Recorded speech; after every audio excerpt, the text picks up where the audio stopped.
Don't forget where you're standing. This is South Central Los Angeles. They are not the only ones with guns in this city. They're not the only ones, and don't forget that. And I don't say that because we're calling for violence. I'm saying that because the people have every right to defend themselves against masked, unidentified gunmen with AR-15s and other military rifles. The people have every right to defend themselves.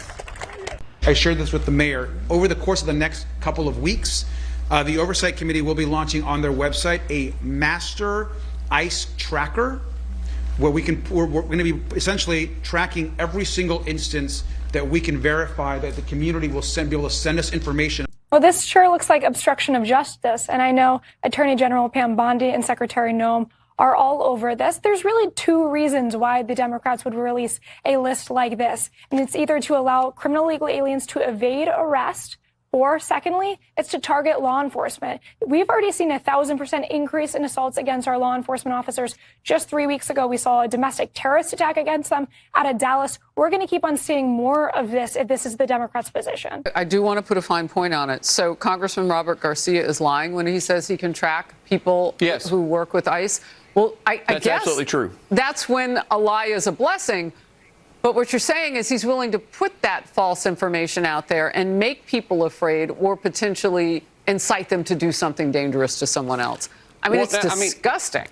It is. Now, what he could do is he could put ICE facilities on his website, which isn't overly known. A lot of times they don't have they don't have DHS or ICE facility on the outside of it. There's a lot of FBI headquarters, Secret Service. So is it okay if he does that? No, it's absolutely not. It becomes a national security, and we would have to do. I would suggest, I'm in the Senate, but I would suggest the House to hold him accountable if he were to ever do anything like that, and especially if harm were to come to any infrastructure or personnel that works in the facility that he would expose. This is what happened. This is what happened. People's rights started getting taken away. People got accused of being immigrants.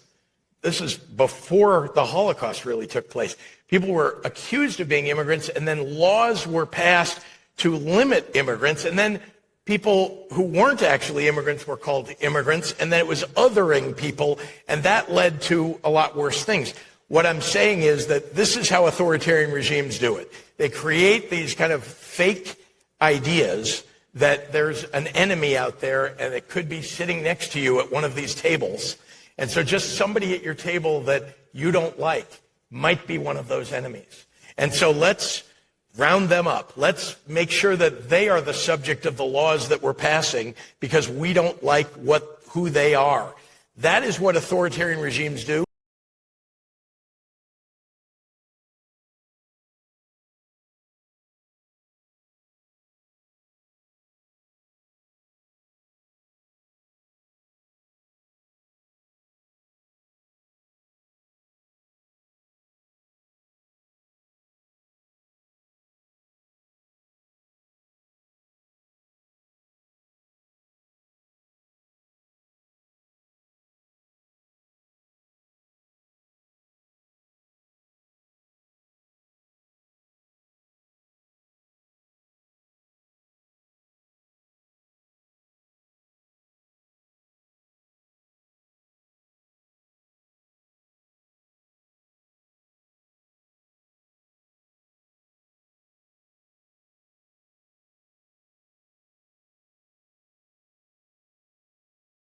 Police say they've arrested a suspect connected to a series of home invasions and attempted sexual assaults. Police arrested 21-year-old Yason Diaz-Gomez Monday. Back on October 10th, police say he attacked a woman in Evanston and tried to remove her clothing before a neighbor heard the woman scream and intervened. A few hours later, 3 similar incidents were reported in Rogers Park. In one case, a woman reported fighting off a man who attacked her after breaking into her home. One of the victims identified Diaz-Gomez in a photo lineup leading to his arrest. He is being held in jail until his trial. Yeah, just so you guys understand, this guy had been arrested 5 times since June, released back into the community every single time, and now he's going to be held in the county jail. It's just ridiculous. This is exactly what conservatives and the American people don't want in their neighborhoods. This rape, these crimes could have been avoided if the first time he was arrested, he was handed over to ICE. And they're still not going to hand him over, by the way. But hey, it's the Trump administration who is aggressive. It's the Trump administration who is terrorizing neighborhoods. They are wrong, right? That's what Democrats want people to believe. I just don't buy any of it. Okay. Now, hear this reaction. Mayor Johnson is so out of touch with his inner city. We talk with the inner city residents on a daily basis. They're glad we're there.